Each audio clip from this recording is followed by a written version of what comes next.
We've got a slight change of tack now. The next question is, it doesn't lead on from the former. It's a question from Robin Campbell. Robin isn't here. Robin isn't in the room, I don't believe. This was posted online. Question from Robin. Dear Mr. Mayor, which is a great start. It's a very short question. Dear Mr. Mayor, do you support the rail unions in the current dispute? I'm sure there are quite a few people here in the room and watching at home and watching online that kind of want to hear your take on it all. I think a lot of us are looking at our politicians and going, right, what are you saying about these unionised members of unions and stuff? What is your take on it, Jamie? Yes. You do support them? I do, yes. But I support the rail workers who are trying to get a pay rise that's not even going to match the cost of living, that want to protect their industry.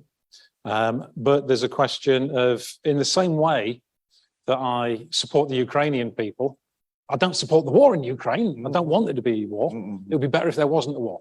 But when people are fighting for their well-being, their survival, and I do see a parallel, we should be supporting people who are standing and fighting in a cause, which is what we would all do in that situation.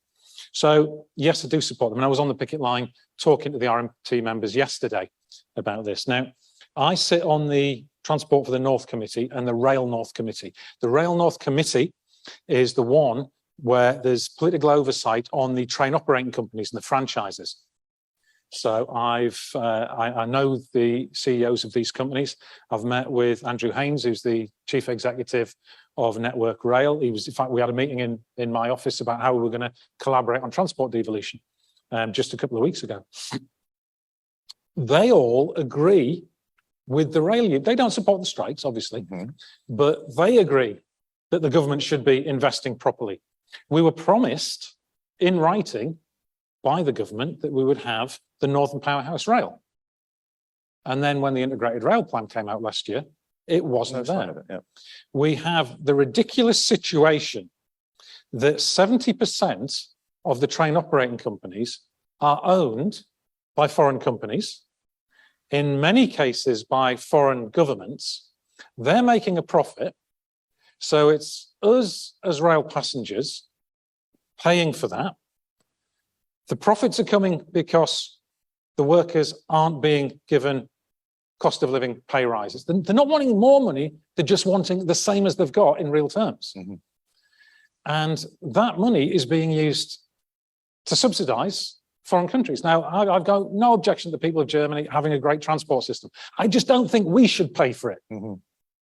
And I think anyone who's been watching the news the past couple of days, Mick Lynch has been such a breath of fresh air when he's been asked some frankly bloody ridiculous questions.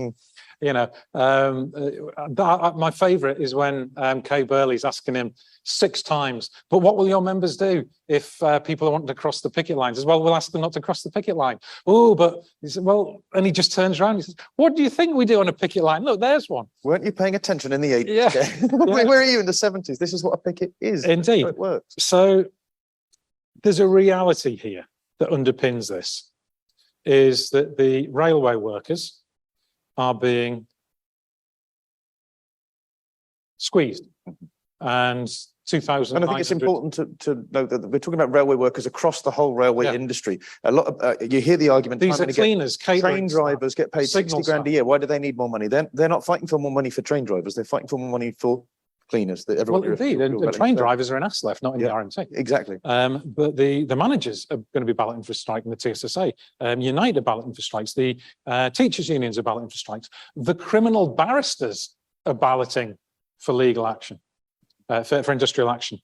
And that's occurring because there is an underlying reality that some people are getting extremely rich and everybody else is getting poorer, and it has to change. And industrial action is the last resort that people have, or strike action is. And you know, the RMT union, I think, have been spot on when they've said Treasury and government needs to come to the table, because Network Rail and the train operating companies have been given their instructions by central government. When the unions are negotiating and trying to find a solution here, they will talk to the employers, and the employers say, hang on, and they have to leave the room and ring central government to say, can we do this? And I really think this is a deliberate ploy. I think it's part of Operation Big Dog. I don't say that's the only reason. I mean, this has been brewing for a long, long time.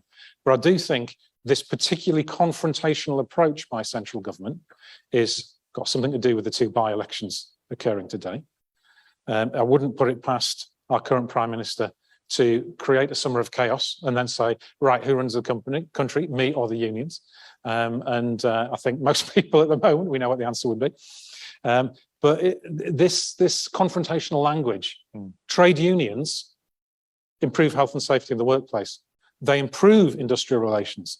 Unionized workplaces have lower stick, lower levels of all kinds of employment tribunals and things like that. They improve the productivity of their workplaces, and they improve the skills training, which is why, as the North of Tyne Mayor, I was very happy to fund the Union Learn project. Now, this used to be something that was funded by the Department of Education. And these are just a network of people who are not doing it for money, in workplaces, who will talk to low-paid workers and say, oh, do you realise if you went and did a course on keyboard skills, you could get a promotion, get more money.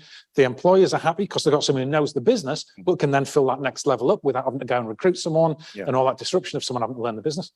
But that requires a coordination function. And that's what the government pulled out. So we funded the Union Learn project here in the North of Tyne, and it's one of the few places in the country now where it still runs.